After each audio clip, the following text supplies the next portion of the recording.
जय माता दी दोस्तों माँ की कृपा आप सभी पर बनी रहे। दोस्तों, हिंदू धर्म में माँ दुर्गा को आदि शक्ति का रूप माना गया है। नवरात्रि के 9 दिन माँ के इन्हीं स्वरूपों की पूजा की जाती है।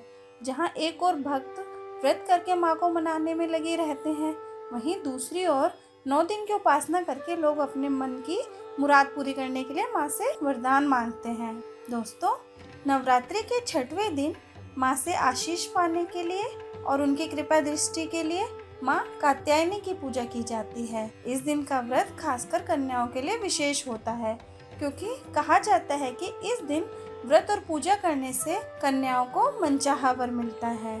दोस्तों, माँ की उपासना और आराधना से भक्तों को बड़ी आसानी से अर्थ, धर्म, काम और मोक्ष चारों फलों की प्राप्ति होती है। उसके रोग, शोक, संताप और भय नष्ट हो जाते हैं। जन्मों के समस्त पाप भी नष्ट हो जाते हैं। दोस्तों, माँ का गुण शोध कार्य है, इसलिए इस वैज्ञानिक युग में माँ कात्यायनी का महत्व सर्वाधिक हो जाता है। इनकी कृपा से ही सारे कार्य पूरे हो जाते हैं। ये वैद्यनाथ नामक स्थान पर प्रकट होकर पूजी गई थी। माँ कात्यायनी अमोघ फलदायिनी है। माँ के स्वरूप की बात करें तो माँ का रूप सोने की तरह चमकीला है और माता 3 नेत्रों से सुशोभित हैं। देवी कात्यायनी की 4 भुजाएं हैं। दाईं ओर का ऊपर वाला हाथ अभय मुद्रा में स्थित होता है और नीचे वाला हाथ वर मुद्रा में विद्यमान होता है। माँ के बाईं ओर वाले हाथ में तलवार होती है और नीचे वाले हाथ में कमल का फूल मौजूद रहता है। माँ कात्यायनी सदैव शेर पर सवार रहती हैं। दोस्तों, छठे नवरात्रि की पूजन विधि के अनुसार प्रातः काल में स्नान आदि से आप मुक्त हो लें। उसके बाद माँ कात्यायनी की विधि विधान से विधिवत पूजा अर्चना करें। देवी माँ को अक्षत, सिंदूर, शहद, धूप, गंध आदि चढ़ाएं। नवरात्रि के 6ठे दिन दुर्गा सप्तशती के 11वें अध्याय का पाठ करना चाहिए। देवी माँ को फूल और जायफल बहुत पसंद हैं, इसलिए उन्हें पीले रंग के पुष्प तथा जायफल अर्पित करें। पीले रंग के फूल महकने वाले हों। दोस्तों, माता को सुगंधित पुष्प अत्यंत प्रिय हैं। दोस्तों, इसके पश्चात माता को शहद का भोग लगाएं। कहा जाता है कि शहद का भोग लगाने से माता प्रसन्न होती हैं और स्वस्थ शरीर का आशीर्वाद प्राप्त होता है। दोस्तों, ऐसा कहा जाता है कि माता कात्यायनी के साथ भगवान शंकर जी की भी पूजा करनी चाहिए और अगर संभव हो तो पूजा के समय लाल रंग के वस्त्र धारण करने चाहिए। दोस्तों, इसके पश्चात माता के मंत्र का जाप करना चाहिए। माता का मंत्र है चंद्रहासोज्ज्वल करा शार्दूलवर वाहनो कात्यायनी शुभम दद्या देवी दानव घातिनी।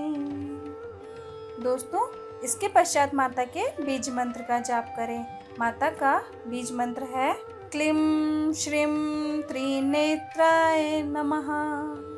दोस्तों, नवरात्रि के 6ठे दिन माँ कात्यायनी की विधिवत स्तुति करने से सुखद वैवाहिक जीवन का आशीर्वाद मिलता है और सभी मनोकामनाएं पूरी होती हैं। जिन साधकों की शादी से जुड़ी परेशानी है वे माँ को हल्दी की गांठ चढ़ाएं। माँ दुर्गा के 6वें रूप की पूजा से राहु और काल सर्प दोष से जुड़ी परेशानियां दूर हो जाती हैं।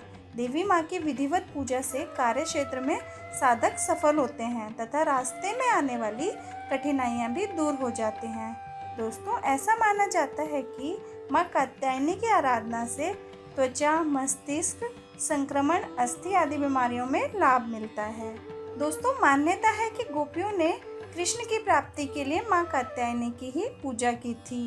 यही कारण है कि कुंवारी कन्याओं को माँ के इस स्वरूप का पूजन करने के लिए कहा जाता है। दोस्तों, ज्योतिष शास्त्र की भी बात करें तो माँ के इस स्वरूप का सीधा संबंध बृहस्पति से बताया गया है, जिन्हें विवाह के लिए पूजा जाता है। दोस्तों, व्रत की कथा के अनुसार जब महिषासुर नाम के राक्षस का अत्याचार बहुत बढ़ गया तो ब्रह्मा, विष्णु और महेश ने अपना तेज देकर देवी कात्यायनी को पैदा किया। महर्षि कात्यायन की यह इच्छा थी कि देवी उनके घर पुत्री के रूप में पैदा हों। इसके बाद देवी अश्विन मास की कृष्ण चतुर्दशी को पैदा हुई। कात्यायन ऋषि ने उनका पालन पोषण किया। उसके बाद महर्षि कात्यायन की प्रार्थना स्वीकार कर देवी ने दशमी के दिन महिषासुर का वध कर देवताओं को उसके आतंक से मुक्त कराया था। उसके बाद शुंभ तथा निशुंभ नाम के राक्षस भी इंद्र, नवग्रह, वायु तथा अग्नि को परेशान करने लगे। इन असुरों से त्रस्त देवताओं ने हिमालय पर्वत पर जाकर विष्णु माया नाम की दुर्गा की आराधना की। उसके बाद माँ कात्यायनी ने ही देवताओं को इन दुष्ट असुरों से मुक्ति दिलाई थी। दोस्तों, अगर आपको मेरी ये वीडियो पसंद आई हो तो प्लीज़ चैनल को लाइक कीजिए, शेयर कीजिए और सब्सक्राइब करना ना भूलें। Thank you.